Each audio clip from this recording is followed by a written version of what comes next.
For more on this, I'm joined by former Deputy EU Special Representative for Afghanistan, Professor Michael Semple. Professor, thank you so much for your time this evening. So, a former senior officer has broken ranks and is alleging British Special Forces committed war crimes in Afghanistan. What is your reaction to the details emerging from this public inquiry? I think that the stories that our special forces conducted summary executions, basically killed Afghans against the rules of law, these have been around for many years. But what we have going on at the moment is it's not a criminal trial. There's no soldier on trial, and the inquiry is not going to establish definitively whether British Special Forces kill people. What they're looking at is the handling of the information as it reached the command chain in the British Army and the Ministry of Defence, to establish whether the leaders of the war, to establish what they knew when, and whether they took sufficient measures to clamp down on alleged violations of the rule of law. So what the testimony which has just been released, although it was actually submitted some time ago, what is suggesting is that yes, people who were involved in supervising operations, they had concerns at the time, they raised those concerns to the top of the command chain, and no adequate action was taken. And when some kind of investigation was launched, it was more papering it over rather than actually trying to establish the facts. That's a very serious allegation. So the inquiry chair has released over 100 pages of classified documents regarding the Special Forces unit called UKSF-1, accusing them of things like murdering children. Does there need to be a reckoning of the role of Britain in the Afghanistan war? Well, this is a reckoning going on, and I should say that this is a very serious exercise. It has been established by the government. It enjoys full independence, and members of the armed forces have been given authorization by the top of the command to submit their testimony. So they don't have to break ranks. So they're allowed inside their own rules allow them to submit this evidence. But absolutely, it is important to take account, not just to take account of the men who are on the ground, who may well have killed people, who may well have killed prisoners after they had surrendered, may well have planted guns on people who had been shot unarmed, but then they pretended that they'd been armed at the time they're shot. It's not just an accounting of that. It's absolutely critical that there should be an accounting of what the military command does and the bureaucracy that sits above it when they get this kind of disturbing report, because alas, this is not the last conflict that we could expect UK or its allies to be involved in. And it's interesting because after hearing evidence from this anonymous whistleblower in Afghanistan, is there a systematic problem in the armed forces, do you think? Because we're just talking about the higher ranks papering over things.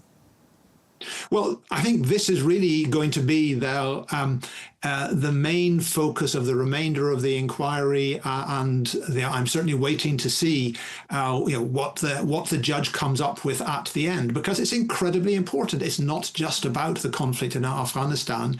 It's about any place that a government decides to send its forces. Can it rely on the command of the military to deal with serious allegations? Because look, war, alas, has been going on for tens of thousands of years. Armies have often committed atrocities. The question is, do you clamp down on it when you get evidence? And obviously, the testimony that we've been looking at today suggests that the response was far too slow and not serious. And in fact, that the suggestion in the testimony, which the judge now has to evaluate, is that deliberately the top of the Special Forces Command deliberately covered up the serious allegations that they received.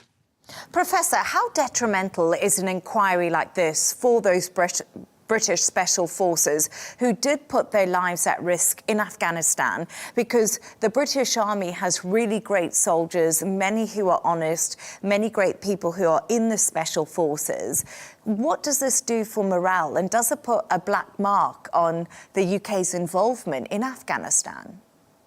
Well, I mean, let's be clear about this issue. Whether is the inquiry the problem or is the inquiry somewhere else? Personally, I think that the inquiry was absolutely necessary, and there seems to have been quite a good response to it by many members of the Special Forces, because the initial complaints were not raised by members of the public or even raised by Afghans. The initial reports about this and complaints and demands for action came from within UK Special Forces, precisely because these are elite professional soldiers who have devoted their lives to serving their country, and they do not want their reputation to be tarnished by units which have gone rogue and which have been allowed to continue going rogue.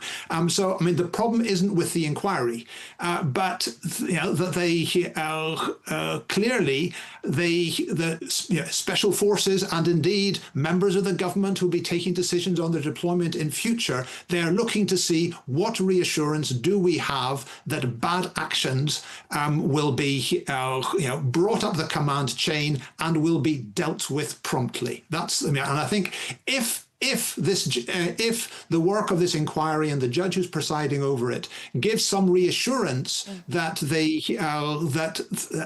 command chain is working properly and that there is no impunity for this kind of action, I think it will be a reassurance to members of the Special Forces.